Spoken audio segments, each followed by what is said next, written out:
Voy a dividir este trabajo en 4 partes de igual área, pero van a observar que las formas no son iguales. A ver, otra que se me antoje por acá.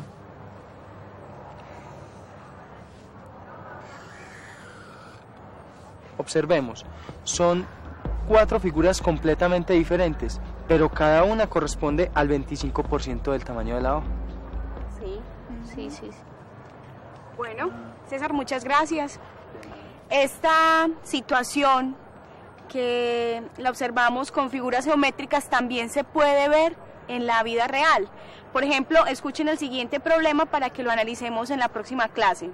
Sí, Johnny necesita comprar 30 libras de arroz para un restaurante. Al llegar a la tienda y preguntar, el encargado le muestra 2 presentaciones diferentes. ¿Ya? ¿Me vende, por favor, 30 libras de arroz? 30 libras de arroz, tengo de 2 precios. Ya se me pasa el arroz, por favor. Ya, hay de este y de este. A ver, esta del Encanto viene en bolsas de 5 libras y cada bolsa tiene un valor de 2.920. Esta bolsa del Rendidor viene en presentación de 6 libras, cada una con un valor de 3.450. Pero ¿cuánto me costará las 30 libras? ¿En cuál presentación me saldrá más barato? La presentación de 5 libras que corresponde a arroz El Encanto cuesta 2.920. La presentación de 6 libras que corresponde a arroz El Rendidor cuesta 3.450. Exacto. Ahora, para la próxima clase van a analizar cuál presentación del producto es más barata y cuánto cuestan las 30 libras de arroz. ¿Cómo es que es? ¿Ustedes hicieron la tarea? Sí, eso estaba muy fácil. Vean, a mí la respuesta me dijo que es más favorable comprar arroz El Encanto. Pues esta vale 530 pesos menos que la de arroz El Rendidor. Oiga, Nanuri. Pero ¿cómo vas a decir eso si la bolsa de arroz El Rendidor tiene 1 libra más que la bolsa de arroz El Encanto? Esta sale mucho más barato. Yo multipliqué los precios y me da que El Encanto es mucho más barato. Sí. El Rendidor. El Rendidor es mucho más barato. Hola, profe. Muchachos. ¿Qué más, muchachos? Bueno, ¿cómo les fue con el problema que estaba propuesto? Bien. Bien, bueno, entonces, ¿quién quiere empezar? Profe, yo.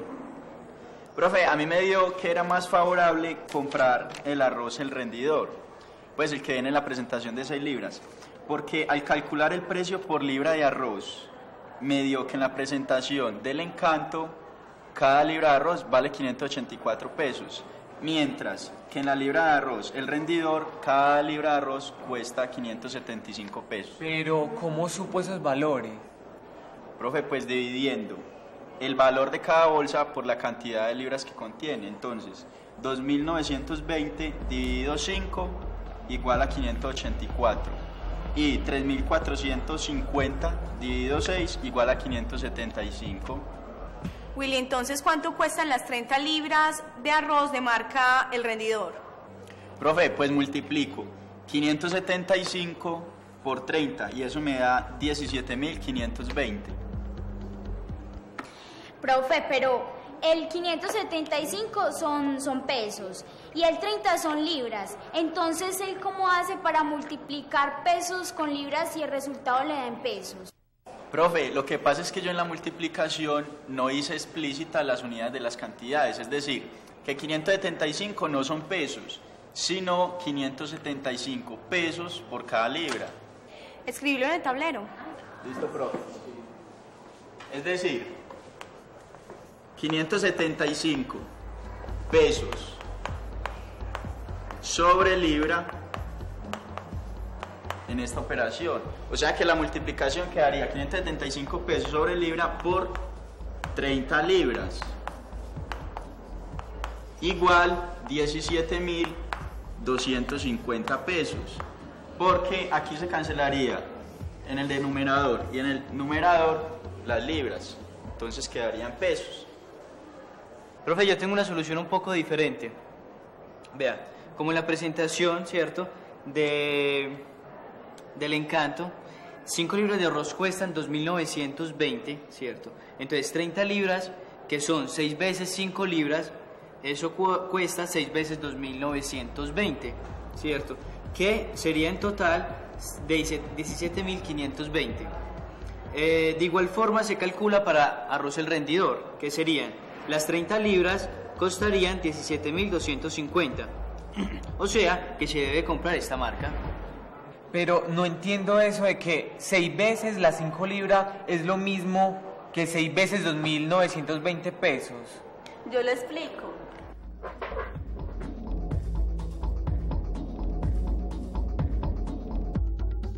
Cinco libras costarían 2.920. 10 libras, o sea, 2 veces, costarían 5.840, o sea, 2 veces. 15 libras, o sea, 3 veces, costarían 8.760, 3 veces. 20 libras, o sea, 4 veces. O sea, 4 veces 5 libras costarían 11.680. 25 libras costaría, no, 25 libras, o sea, 5 veces costarían 14.600. Y 30 libras, o sea, 6 veces, costarían 17.520, o sea, 6 veces. O sea, que cuando aumenta, por ejemplo, el doble de las cantidades de arroz es el doble de las cantidades del precio. Cuando es el triple, se triplica también el precio, y así sucesivamente. Ah, profe, pero también hay otra forma de solucionar ese problema, y es utilizando el plano cartesiano. En la línea horizontal colocaríamos las cantidades de libras de arroz, y en la línea vertical colocaríamos el precio de las cantidades de arroz. 5 libras de arroz, 2.920. 10 libras de arroz y 5.840. 15 libras de arroz y 8.760. 20 libras de arroz y 11.680. 25 libras de arroz, 14.600. 30 libras de arroz, 17.520. Entonces, aquí formaríamos una línea recta.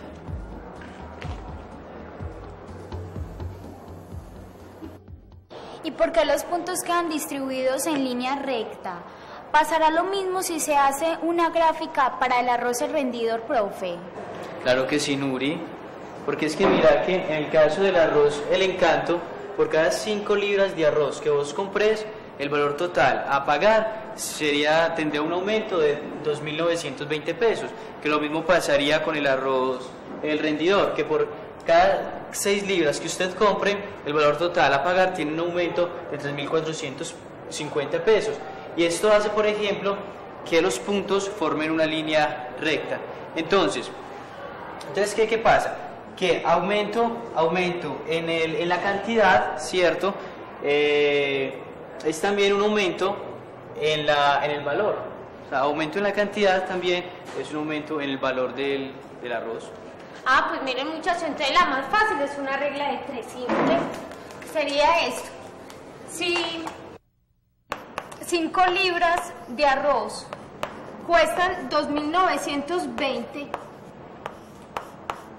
entonces 30 libras de arroz, ¿cuánto cuestan?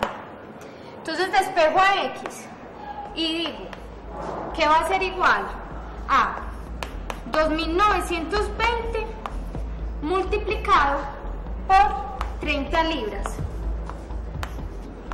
sobre 5 libras. Entonces, esto me dio como resultado 17.520. Entonces, de igual forma, se calcularía el valor para la otra presentación. Profe, acuérdese que yo tengo una cita médica y me tengo que ir. No hay problema, Anderson. Bueno, pues. Chao, muchachos. Bueno, entonces podemos empezar ahora a analizar algunos aspectos muy importantes de las soluciones que han propuesto. Por ejemplo, la solución que propuso inicialmente Nuri, vimos que ella solo compara el precio de ambas presentaciones, ¿ya? Pero no tuvo en cuenta que el contenido es distinto, ¿sí? Lo que la llevó a concluir que el arroz en la presentación de marca El Encanto es más barato, cosa que ustedes anteriormente pudieron constatar que no es cierto, ¿sí? Ahora vamos a ver el concepto de correlación positiva. Mira, es que uno se tiene que fijar no solamente en el precio, sino también en la cantidad del producto que le están ofreciendo. Porque muchas veces el empaque es igual, pero sí, puede que a uno le engañe. No engañes, sí, pero chito que estamos en la casa. Que dos cantidades estén en correlación positiva significa que un aumento en una de las cantidades determina aumento en la otra, o viceversa. Una disminución en una de las cantidades determina disminución en la otra, ¿ya? También las disminuciones o aumentos que presentan las cantidades se puedan relacionar en una expresión matemática. Así, entre más cantidad de arroz se compre, mayor es el precio que se debe pagar, ¿sí? Por lo tanto, si una presentación es de menor valor, no necesariamente esta es la más barata. Para estar seguros de cuál es la más barata, una manera muy eficiente es calcular el valor por unidad de la presentación, ¿sí? Por ejemplo, por kilo, por libra, por gramo, por unidad, etc. Y esto es precisamente lo que Willy hace en la solución. Por eso es que los 575 y los 584 que obtuvo tienen unidades, pesos por libra, ya que esos números están expresando por cada libra de arroz que compre se tiene que pagar esa cantidad. Lo que pasa es que uno casi siempre omite las unidades en las cantidades en las operaciones que hace. Por ejemplo, uno dice 575 pesos o 584 pesos. Pero esos números son el resultado de la división de dos cantidades con unidades. Entonces, en este caso, por ejemplo, son el valor del producto por la cantidad de libras. Por eso es que estos números no se dicen a secas, sino que tienen unidades. Profe, pero en la solución de ella no calcula el precio de cada unidad, o sea, de cada libra. E igualmente llega a una solución correcta. A ver, lo que pasa es que Beatriz cayó en cuenta de una característica muy importante que relaciona las dos cantidades involucradas en el problema, ¿sí? Las dos cantidades están relacionadas de tal manera que no solo es el hecho de que al aumentar la una, aumenta la otra, o viceversa, al disminuir la una, la otra disminuye, sino que al aumentar en cierta proporción una de las cantidades, la otra aumenta en la misma proporción, ¿sí? Igualmente sucede si hago disminuciones. Por ejemplo, en el problema que estábamos analizando, 5 libras cuestan 2.920 pesos, ¿sí? 10 libras cuestan el doble, que sería 5.840. De la misma manera, una libra cuesta la quinta parte de lo que valen las 5 libras, que serían 584 pesos. O sea, profe, que siempre que veamos una situación en la cual al aumentar una de las cantidades, la otra también aumenta. Entonces podemos aplicar la regla que el doble, el triple o la cuarta parte de una de ellas produce el doble, el triple o la cuarta parte de la otra. No siempre. Existen muchas situaciones en las que aumentos o disminuciones en las cantidades producen aumentos o disminuciones en las otras, pero las proporciones de estos aumentos o disminuciones para ambas no son las mismas, ¿sí? Por ejemplo, se tiene un cuadrado de lado igual a 4 centímetros. Si los lados de este cuadrado fueran elásticos, o sea, si pudiéramos estirar los lados o encogerlos sin perder la forma del cuadrado, ¿qué pasaría con el área del cuadrado a medida de que los lados aumentan o disminuyen? ¿Qué sucede con el área?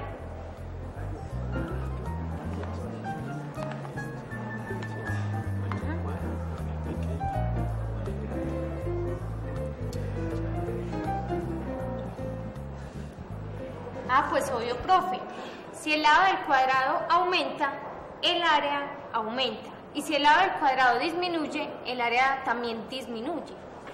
Está muy bien, pero ¿qué sucede si el lado aumenta al doble de su tamaño o disminuye a la mitad? ¿Qué sucede con el área? Pues claro, profe, como en la situación anterior, el área se duplica o el área se disminuye a la mitad de su valor. No, profe, yo no estoy de acuerdo, porque yo hice una tabla y a mí me dio que el área aumenta o disminuye en diferente proporción a la del aumento o disminución de los lados. Vea, por ejemplo, tenemos que la longitud del lado, por ejemplo, si pasamos de 4 a 8 centímetros, acá se duplica, ¿cierto? Y entonces en el área, si pasamos de 16 centímetros cuadrados a 64 centímetros cuadrados, se cuadruplica. Lo mismo entonces pasaría de igual manera, por ejemplo, si en la longitud del lado pasamos de 4 a 2 centímetros, se disminuye en la mitad. Pero en el valor del área, si pasamos de 16 centímetros cuadrados a 4 centímetros cuadrados, se reduce en la cuarta parte. Profe, también se puede hacer un plano cartesiano como lo hizo ahora Ramón. Sí, pasa al tablero para que lo grafiques.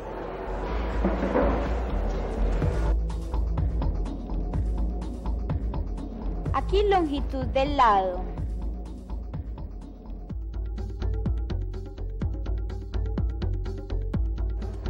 Acá el área. Y los puntos serían 1 y 1, 2 y 4, 3 y 9, 4 y 16, 5 y 25, 6 y 36, 7 y 49 y 8 y 64. Mire que los puntos aquí ya no dan una línea recta. Yo creo que aquí los puntos precisamente no dan esa línea recta porque aumento o disminución en la longitud del lado del cuadrado en una misma proporción no determinan aumento o disminución en la misma proporción del área del cuadrado. Pero aquí lo que yo sí digo es que debe de existir una relación matemática entre la longitud del lado y el área del cuadrado para que precisamente esos puntos den una línea curva. A ver, Ramón, tu suposición con respecto al por qué los puntos no forman una línea recta es muy acertada. Es más, podemos encontrar una expresión matemática que nos permita relacionar la longitud del lado y el área del cuadrado. ¿Ya? Pero antes de intentar una respuesta a estas preguntas, yo les propongo otro ejemplo para que los trabajemos. ¿Qué tal si lo trabajamos afuera? Bien. Qué bueno, sí. Vamos. Vamos a trabajar hoy con dos péndulos. Uno que tiene 25 centímetros de longitud y el otro que tiene 100 centímetros de longitud. Vamos a medir el tiempo que tardan en dar 10 oscilaciones. Entonces vamos a dividirnos en dos grupos. Uno, a ver, ustedes tres van a trabajar con este que mide 25 centímetros. Y Will y Sandra trabajan con este que mide 100. Listo, Nure, decime cuándo lo suelto. Ya. 1, 2, 3, 4, 5, 6, 8, 9, 10. Páralo. dio 18. 18. Listo, hazlo otra vez. ¿Lo hacemos otra vez? Sí, Para sacar o sea, el promedio. si tienen el promedio, mejor. Entre más mediciones, Más o mejor menos, para que tengamos un Exacto. buen Cuatro promedio. veces. Hágalo, sí. Ya, 1. Sí, a ver si ya. Muchachos, ustedes ya tienen todas las medidas. ¿Van a tomar Nos más? falta Otra para... la última vez. A ver. 5.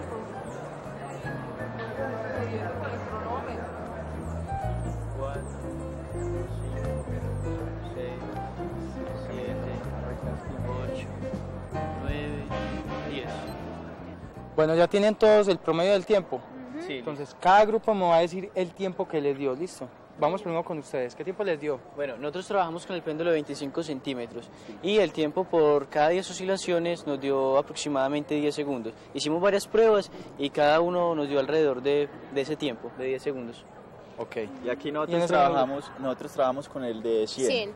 Sí. Y en las 10 oscilaciones en promedio nos da 20 segundos, ¿cierto? segundos. En promedio. Miren todos que este es otro caso donde hay la correlación positiva entre la longitud del péndulo y el tiempo que tarda en dar sus oscilaciones.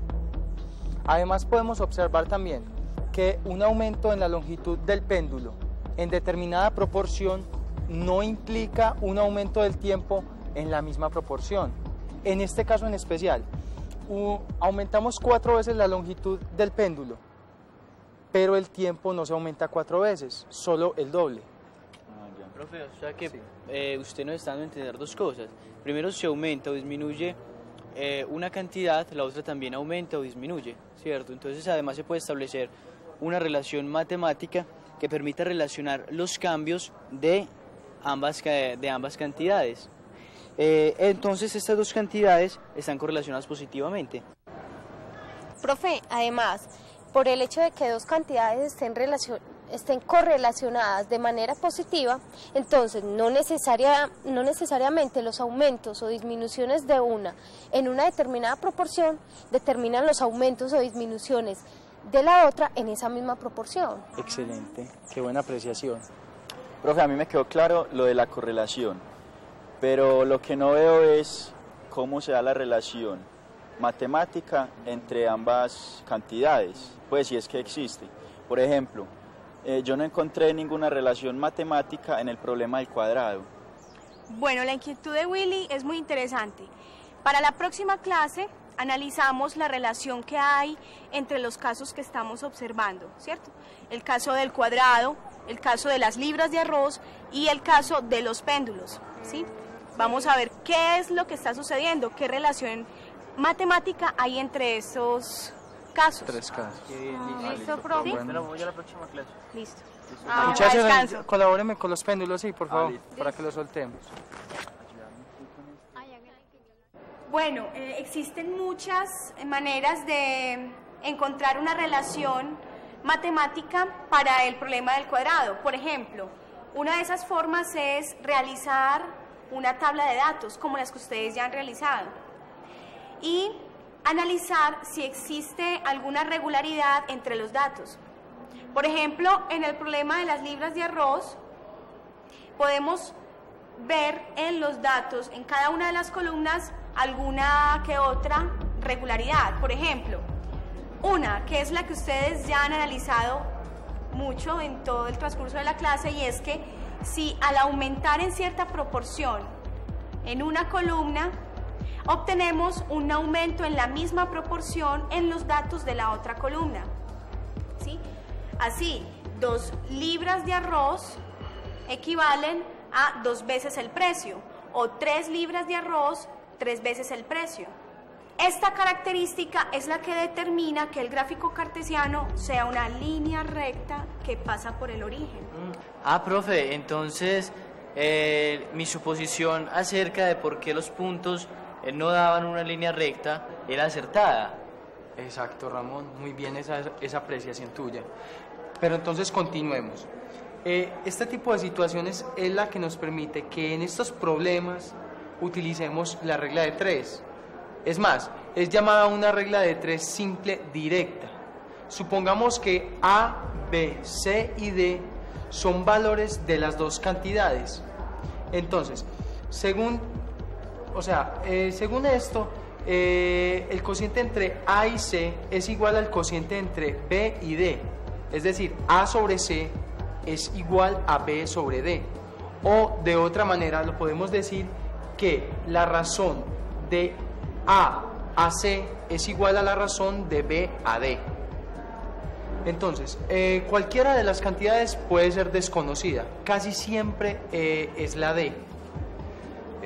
Para obtener cualquiera de esas cantidades desconocidas, tenemos que saber que las otras tres tienen que ser conocidas. Hagamos un ejemplo.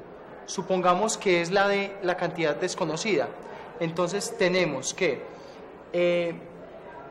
A sobre C es igual a B sobre X, que es la cantidad desconocida. Si despejamos la X, obtenemos que X es igual a B por C sobre A. Y así podemos obtener el resultado para cualquiera de las otras tres cantidades.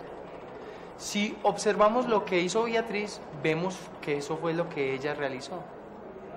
Como consecuencia de todo lo anterior, podemos ver que el cociente entre la cantidad de dinero y la cantidad de arroz siempre es la misma, ¿sí? Es decir, 2.920 sobre 5 es igual a 584. Igualmente, 5.840 sobre 10 igual a 584. Vemos que esta regularidad se puede identificar en las dos columnas de los datos. Es más, lo expresado en los puntos anteriores nos permite concluir que cualquier valor que multipliquemos en la primera columna por 584, obtenemos su valor correspondiente en la segunda columna. En casos como estos, en los que el cociente entre cualquier par de valores correspondientes es el mismo, o lo que es lo mismo, aumentos o disminuciones de una de las cantidades en una determinada proporción, determinan aumentos o disminuciones en la misma proporción en la otra cantidad. Entonces se dice que las dos cantidades son directamente proporcionales. Además, el valor de dicho cociente se llama constante de proporcionalidad. Exacto, lo que dice César es lo que nos permite escribir una fórmula matemática que nos relacione el precio del arroz y la cantidad en libras. ¿Cómo nos queda? Precio igual a 584 por cantidad en libras, ¿sí? O le podemos llamar Y al precio y X a la cantidad de libras de arroz. ¿Cómo nos queda la ecuación? Y igual a 584 por X. O sea, profe, que en los otros dos problemas las cantidades involucradas no son directamente proporcionales. Pero entonces así podemos hallar fórmulas matemáticas para encontrar en estos dos casos con el mismo método. A ver, no siempre es tan fácil hallar una fórmula matemática que relacione las dos cantidades a partir del análisis de los datos de la tabla. Cuando la relación no aparece a simple vista, es necesario recurrir a métodos matemáticos mucho más sofisticados que nos permiten hallar esa ecuación, esa relación matemática. Necesitaríamos muchos valores, muchos más valores, porque si se tienen muy pocos valores, vamos a llegar a una conclusión que puede ser errónea. Sí, Catalina. Por ejemplo, en el caso del problema del péndulo, si hacemos un análisis tan solo a partir de los dos datos obtenidos, podemos concluir que si aumentamos la longitud del péndulo en una proporción determinada, el tiempo de oscilación se aumentaría en la mitad, lo cual es equivocado. Entonces, ¿qué nos tocaría? Hacer el experimento con más longitudes y poder llegar así con certeza a tener un comportamiento de los datos más acertado. Muy bien. Eso también lo podemos ver en el problema del cuadrado. Veamos que si pasamos de 2 centímetros de lado a 4 centímetros de lado, o sea, lo duplicamos, ¿qué encontramos? El valor del área pasa de 4 centímetros cuadrados a 16 centímetros cuadrados, es decir, se cuadruplica. Esto nos da un indicio de que las dos cantidades no son directamente proporcionales. Además, también podemos hacer el cociente entre el valor del área dividido la longitud del lado. Y podemos ver que en cada uno de los casos el cociente es totalmente diferente. Veamos, 4 sobre 2 es igual a 2. 9 dividido 3 es igual a 3. 16 sobre 4 es igual a 4 y así sucesivamente, ¿sí? Este hecho nos confirma que estas dos cantidades no tienen una relación de proporcionalidad directa, entre otras razones porque no existe una constante de proporcionalidad. Para hallar la fórmula es necesario analizar las parejas de datos y nos damos cuenta que el valor del área es igual al cuadrado de la longitud del lado, de la siguiente manera. El cuadrado del lado 1 centímetro tiene área 1 centímetro cuadrado, es decir, 1 es igual a 1 al cuadrado. El cuadrado del lado 2 centímetros tiene área 4 centímetros cuadrados, es decir, 4 es igual a 2 a la 2. El cuadrado del lado 3 centímetros tiene área 9 centímetros cuadrados, es decir, 9 es igual a 3 a la 2. El cuadrado del lado 4 centímetros tiene área 16 centímetros cuadrados, es decir, 16 es igual a 4 al cuadrado. Y así sucesivamente. Por lo tanto, podemos concluir que la fórmula, ¿cómo es? Es área igual al lado al cuadrado. Profe, ¿esa es la fórmula que me enseñaron en geometría? Por supuesto, lo que pasa es que en este caso llegamos a ella de otra manera. Como último detalle para terminar, en una de las soluciones que ustedes propusieron para el problema de las libras de arroz, se hizo a través de la regla de 3. Pero tengan mucho cuidado con la regla de 3, porque solamente podemos usarla cuando las cantidades involucradas son directamente proporcionales. Profe, nosotras tenemos un ejemplo. Si un cuadrado cuyo lado mide 4 centímetros y tiene un área de 16 centímetros cuadrados, entonces, ¿qué área tendrá un cuadrado cuyo lado mide 8 centímetros?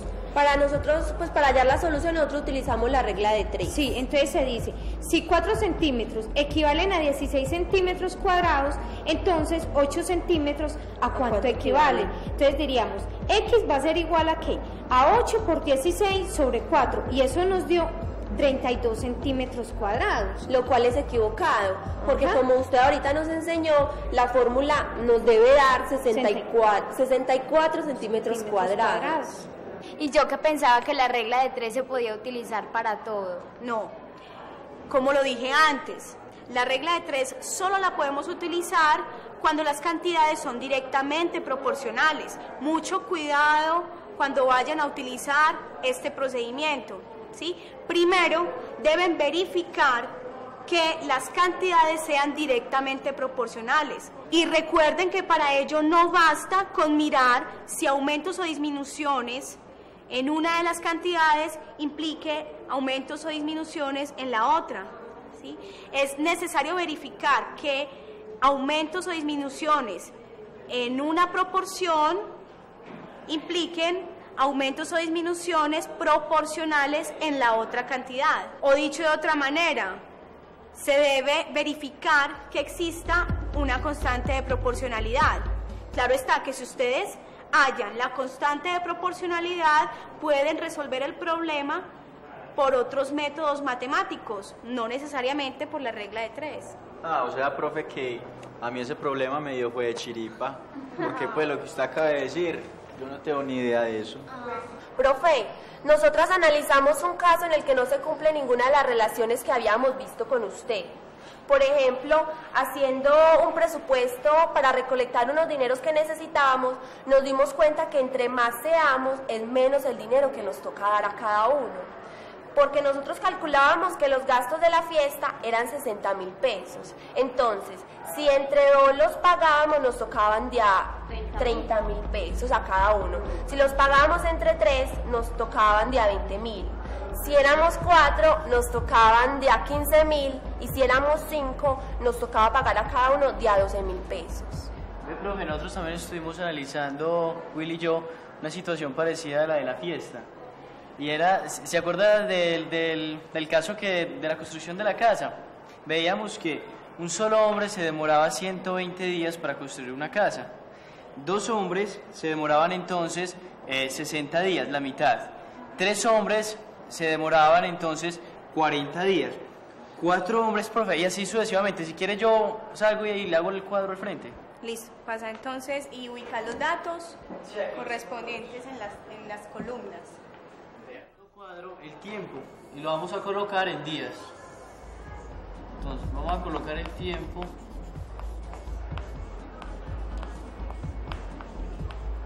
en días. Entonces, un solo trabajador se va a demorar 120 días. 2 trabajadores se van a demorar entonces la mitad, que serían 60 días. 3 trabajadores se van a demorar la tercera parte, que va a ser 40 días. 4 se van a demorar 30 días. 5 se van a demorar 24. Y 6 trabajadores se van a demorar entonces 20 días. Profe, entonces en ambos casos es todo lo contrario de las situaciones anteriores, pues a medida que aumenta el número de trabajadores, el tiempo disminuye, o a medida que aumentan el número de participantes en la fiesta, disminuye la cuota que tiene que dar cada uno.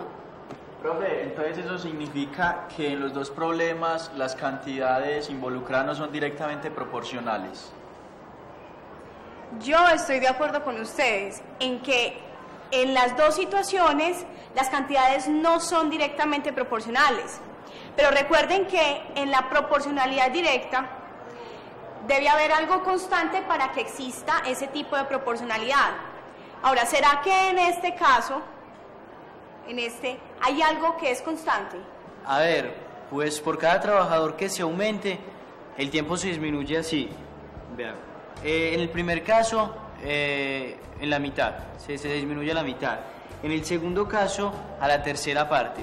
Y en el tercer caso, por ejemplo, se disminuye a la cuarta parte.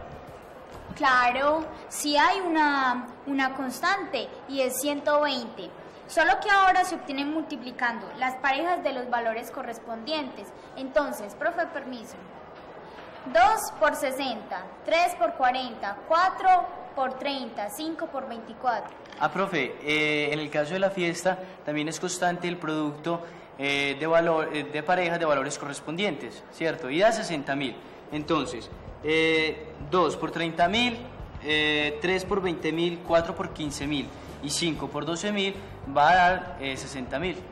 Es decir, que el producto de parejas de valores correspondientes es una constante, diferente a la proporcionalidad directa, donde la constante se obtenía dividiendo dichos valores. Ajá.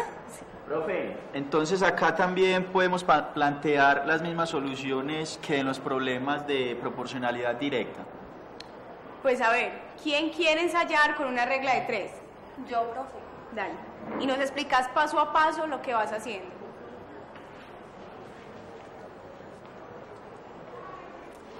Si 4 trabajadores se demoran 30 días, 8 trabajadores, ¿cuánto se demoran? Donde X es igual a 30 días por 8 trabajadores sobre 4 trabajadores. Esto es igual a 60 días. Profe, pero si 4 trabajadores se demoran 30 días, sí. ¿Cómo va a ser posible que 8 se vayan a demorar 60? Bueno, estamos todos de acuerdo de que esas 2 magnitudes no son directamente proporcionales. Sí, profe, sí. Claro. Es más, no hay una correlación directa, ¿sí?, entre esas 2 magnitudes. En este caso podemos decir que las 2 magnitudes presentan lo que llamamos una correlación inversa, es decir, al aumentar en una, la otra disminuye. O al disminuir la una, la otra aumenta. Y también podemos relacionar estas disminuciones en una expresión matemática, ¿sí? Veamos en un gráfico cartesiano que les tengo preparado en el computador para que observemos qué sucede. ¿Sí? Muy bien, veamos en esta gráfica que los puntos se organizan formando una curva, pero la curva es decreciente. Su forma es así porque las parejas de valores correspondientes cumplen con la propiedad de que en todas el producto es igual, ¿sí? Entonces, en este ejemplo, el producto es 120 para el caso de los trabajadores y 60.000 para el caso de la fiesta. Vean, la curva también es decreciente en el caso de la fiesta. Por lo tanto, como el producto entre ellas es constante, decimos que las magnitudes están en proporción inversa, o también podemos decir inversamente proporcionales. Profe, pero entonces, ¿qué pasa con la regla de 3? ¿Se puede o no se puede utilizar? A ver, esa misma pregunta le hago yo a ustedes. Analicen si se puede o no se puede. Pasemos al tablero y miremos a ver si se puede. ¿Sí? Este sería X, que sería igual a 8 por 3. Profe, esa, con la regla de 3 no se puede hacer. Veamos, ustedes plantearon una regla de 3 como si fueran unas cantidades directamente proporcionales. Para las cantidades que son inversamente proporcionales hay una regla de 3 y esa regla de 3 se llama regla de 3 simple inversa o regla de 3 simple indirecta, ¿sí? Las diferencias conceptuales son significativas a pesar de que el manejo es muy similar. Entonces, ¿qué tenemos? Una primera cantidad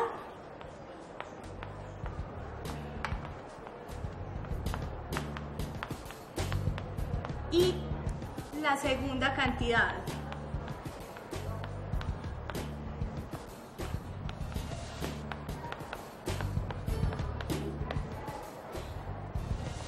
Y supongamos A, B, C y D los valores de las cantidades, ¿sí? En cantidades inversamente proporcionales, lo que permanece constante, como ya vimos, no es el cociente entre ellas, sino que el producto, ¿ya? Así es que A por B es igual a C por D. Entonces, ¿cómo quedaría simbólicamente? A por B es igual a C por D, ¿sí? Igual, si tenemos 3 cantidades conocidas, la cuarta cantidad la podemos hallar. Por ejemplo, supongamos que D es la cantidad desconocida. Entonces, X es igual a A por B sobre C, de donde se deduce que A por B es igual a C por X. ¿Sí? Ese es el corazón de la regla de 3 simple inversa. Listo, qué profe. Bueno, entonces dejemos en este punto, ya tenemos claro este concepto y ahora vamos a organizar el salón para empezar la reunión de despedida. Pero yo ya terminé las gráficas acá del problema de la boleta, ¿por qué no pasamos y lo vemos? ¿Listo? Listémonos un momentico acá. A ver, Ramón, comentanos otra vez de qué se trata el problema de las boletas, Nuri, Willy. Ah, sí, profe, yo lo tengo anotado y todo, vean. Pero vea, resulta que Nuri, esta Beatriz, Willy y yo compramos una boleta que nos costó 10.000 pesos. Rifaban 2.500.000 pesos, ¿cierto? Entonces, Nuri, que es la machicipata, aportó 1.000 pesos.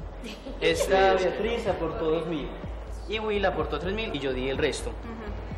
Profe, y la vaina es que nos ganamos la rifa.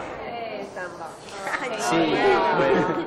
Pero es que el problema viene acá. Y es que ya estamos, el problema es cómo nos vamos a repartir la plata. Porque es que esta Beatriz dice que repartamos la plata entre todos, ¿cierto? Ya que todos dimos para la compra de la boleta. Por mitades iguales. Pero a mí, sinceramente, muchachos, me parece injusto eso. Sí. Pues, porque si yo di más plata, pues si cada uno dimos proporciones diferentes para comprar la boleta, pues se supone que cada uno nos toca una proporción diferente de la plata. Entonces, profe, a ver si usted nos puede dar una sugerencia cómo podemos repartir el dinero. Lo que dice Ramón es cierto. Lo justo es que se repartan el premio de manera proporcional al aporte que cada uno dio por la compra de la boleta. Claro, como así, profe. Sí, es mejor. Por ejemplo, Beatriz dio 2.000 pesos por la compra de la boleta. Entonces, ¿a qué fracción del valor total de la boleta equivale el aporte que ella dio? Pues corresponde a la quinta parte, ya que di 2.000 pesos, que cabe 5 veces en el 10.000, que es el valor de la boleta. Tu aporte corresponde a la quinta parte del valor total de la boleta, ¿ya? Sí. Lo que es lo mismo, corresponde al 20%, ¿ya? O sea que debes recibir el 20% del premio. Ah, el 20.000. O sea que el 20% multiplicado por 2.500.000 sobre 100. Ah, eso corresponde a 500.000 pesos. Exacto. 500.000. Profe, o sea que como Nuri dio la décima parte del valor total de la boleta, o sea 1.000 pesos, a ella le corresponde la décima parte del premio. 10%. Sí, o sea que serían 250.000. Sí, 250.000 pesos. No, es que así es. Ahora, ¿cuánto te corresponde a vos? A mí me tocaría 750.000, porque yo di 3 décimas partes del valor total de la boleta, entonces también me corresponde 3 décimas partes del premio, es decir, la décima parte es 250 y como serían 3 décimas sería 3 por 250.000, 750.000 pesos. Claro, a César, entonces a mí por consiguiente me correspondería el 40%. Porque yo aporté las 4 décimas del valor total de la boleta y 4 décimas es igual a 40 sobre 100, ¿cierto? Y 40 sobre 100 es igual al 40%. Entonces a mí me correspondería del premio 1.000.000 de pesos. Miren, todas las soluciones que ustedes acaban de realizar se pueden representar geométricamente así. Trazamos un segmento que lo llamaremos OA y que va a representar el valor de la boleta. Su magnitud es de 10.000. ¿Listo? Dado que cada aporte que hizo cada uno está dado en fracciones de 1 décima del valor de la boleta, entonces podemos dividir este segmento en 10 partes iguales. Y cada segmento corresponderá a 1.000. Ahora, para determinar en forma gráfica la cantidad del valor del premio que corresponde a cada uno, entonces se traza otro segmento, que lo vamos a llamar OB, y cuya magnitud va a ser de 2.500.000, ¿listo? Ahora, este segmento va a representar el premio el cual están jugando, que es de 2.500.000, ¿listo? Bueno, ahora, si el valor de la boleta se dividió en 10 partes iguales, entonces el valor del premio también lo vamos a dividir en 10 partes iguales. Ahora, ¿de qué manera? Vamos a unir con la recta el punto A y el punto B, y vamos a empezar a trazar paralelas a ella que pasen por los puntos que trazamos, o sea, los 10 puntos que tenemos en la recta OA. De esta forma tenemos que la recta OB va a quedar dividida en 10 partes exactamente iguales, cada segmento correspondiendo a 250.000. ¿Listo? Ahora, vamos a hacerlo, por ejemplo, para Beatriz. Tú aportaste 1 décima del valor de la boleta. No, fue Nuri. Bueno, Nuri lo aportó. Entonces, ahora, tu premio va a ser 1 décima del premio, ¿cierto? Sí. El cual va a corresponder a 250.000. ¿Listo? Bueno, ahora para Beatriz. Beatriz aportó 2 décimas. Sí. Listo. Entonces, miremos acá en la gráfica que aparece 2 décimas del valor del premio, cual corresponde a 500.000. Exacto. Lo mismo va a ser para Will y para Ramón. ¿Listo? Mira, Will aportó 3 partes, ¿cierto? Sí, 3.000, listo. Entonces, esos 3 décimas del valor de la boleta. O sea que su premio va a corresponder en igual manera a 750.000. Ahora, para Ramón, ¿cómo va a ser? Él aportó 4 décimas, ¿cierto? Entonces, su premio va a corresponder a 1.000.000. De esa manera fue que lo logramos hacer. En la figura se puede ver expresada el teorema famoso de la geometría que se llama el teorema de Tales. Nótese cómo las rectas que cortan los dos segmentos son paralelas y solo por esto la razón de dos segmentos de este segmento son iguales a la razón que presentan los dos segmentos correspondientes a ellos en el otro segmento. Por ejemplo, en el caso de los ingresos de Will y de Ramón, tiene una correspondencia de 3 a 4 en los ingresos de la boleta. Ahora, igualmente, en el premio van a tener la misma correspondencia de 3 a 4. Esto significa que los aportes de cada uno están en relación con su premio, o sea, de 3 a 4. En general, cuando 3 o más rectas paralelas entre sí cortan a 2 o más rectas o segmentos, esto lo dividen en segmentos que son proporcionales entre sí. Es decir, la razón entre dos segmentos cualquiera de una de las rectas es igual a la razón entre sus segmentos correspondientes en la otra recta. O sea, el segmento AB es al segmento BC como el segmento A'B' es al segmento B'C'. Luego, lo que es lo mismo, la medida de el segmento AB es a la medida del segmento BC como la medida del segmento A'B' es a la medida del segmento B'C'. César, usted ya entiende lo que ahorita Cata dijo acerca de repartos proporcionales. Lo que cada uno recibe está en proporción directa con lo que aportó. Así, yo recibo el doble de lo que, como yo aporté el doble, yo recibo el doble de lo que aportó Beatriz. ¿Cierto? Y así con nosotros. César, muchas gracias. Pero entonces, ¿qué? ¿Ya podemos empezar con la celebración o no? Ay, sí, vamos a celebrar. Bueno, entonces háganlo. Sí, pues yo pego las bombas. Las bombas, colgamos las espertinas.